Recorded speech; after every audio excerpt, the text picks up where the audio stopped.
हुकूमत के मुताबिक 9 मई के केसेस में मुजरिमान को जिस तरह सजाएं दी गई, अपोजिशन कहती है कि ये कमज़ोर शहादतों पर फैसले हुए, दुरुस्त फैसले नहीं थे।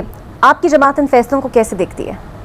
पहले दिन मेरा मौक़िफ़ आ गया था, पहले दिन JUI का वो मौक़िफ़ वही था और उसमें हमने एविडेंस बेस्ड जो फैसले नहीं है उनको मुस्तरद कर दिया था। फिर एक और उसमें जो है इस तरह से जो देखने वाली है कि क्या ये फैसले डिलीवर करने की हाजत एक ही वक्त में मुख्तलिफ अदालतों को क्यों पेश आ गई और एक तरह क्यों पेश आ गई, तो ये भी जो है ना सवालिया निशान खड़े करते हैं। और ये कौन सी शहादत हुआ करती है कि जिधर 50-55 लोगों की मीटिंग चल रही हो और कोई साहब कुर्सी के नीचे या कुर्सी के ऊपर या मेज के नीचे या मेज के ऊपर जो है वो उसको सुन पा रहे हैं और उसको जूते पड़ने की बजाय जो है ना वो स्पाई इंफॉर्मेशन कलेक्ट करने की इजाजत हुई। कैसा हो सकता है? जिस चीज को लॉजिक एक्सेप्ट नहीं करती, जिस चीज को लॉजिक डाइजेस्ट नहीं करती, उस एविडेंस को जो है वो जज साहबान ने एक्सेप्ट कर लिया।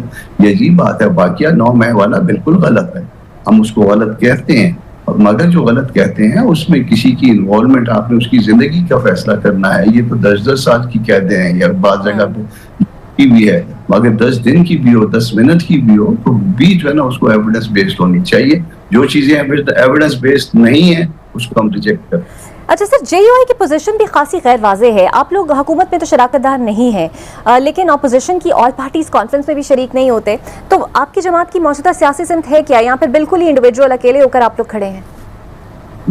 हमारी सियासत बिल्कुल वाज़ेह है। हुकूमत का हम हिस्सा नहीं है, अपोजिशन का हिस्सा है। मगर क्या आप समझती हैं कि हम जाके किसी जो है ना किसी खास पर्सनालिटी की रहाई के लिए हम दूसरी पार्टियों में तहरीक एक शुरू कर दें? क्या आप ये समझती हैं कि 26 अमेंडमेंट में जो सारे मामले में शरीक होने वाले अफराद हजरात जो हर मामले में शरीक रहे और इवन टीवी पे भी जो है ना उनके क्लिप्स मौजूद हैं, और उसके बाद जो है ना वो कहें कि जी नहीं आप झूठ बोलते हैं, तो जो अगर झूठ बोलते हैं तो हम अगर झूठे हैं तो हम फिर आपके साथ क्यों आए?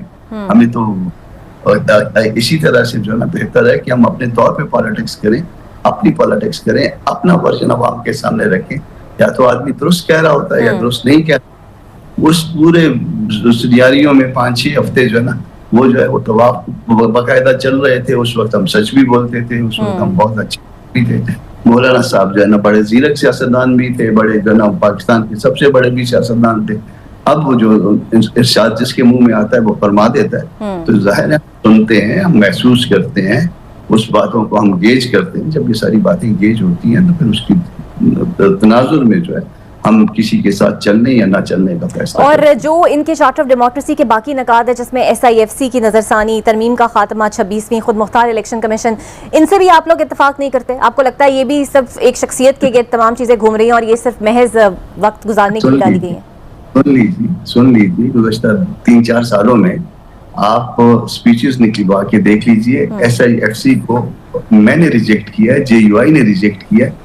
PTI का किसी एक बंदे का बता दीजिए कि अगर SIFC को जो ना रिजेक्ट किया हो। इसमें मेरी स्पीचेस मौजूद हैं, मेरे जैसों की स्पीचेस मौजूद हैं। हमने पूछा है उनसे बकायदा कि इसके पीछे बताइए कि कौन सा कानून है इसको। तो हमने ये अपना माइन एंड मिनरल एक्ट भी चैलेंज किया हुआ है बलूचिस्तान का। खैबर पख्तूनख्वा वाले को भी मौलाना साहब ने अपोज किया और सेनेट में इसके ऊपर जो ना वो रेजोल्यूशन जो आया वो JUI का है। तो काम हम कर रहे हैं, वो बाद में जो है ना वो अपने नाम के साथ जो है ना उसको नेम प्लेट अपनी लगाना शुरू कर दे।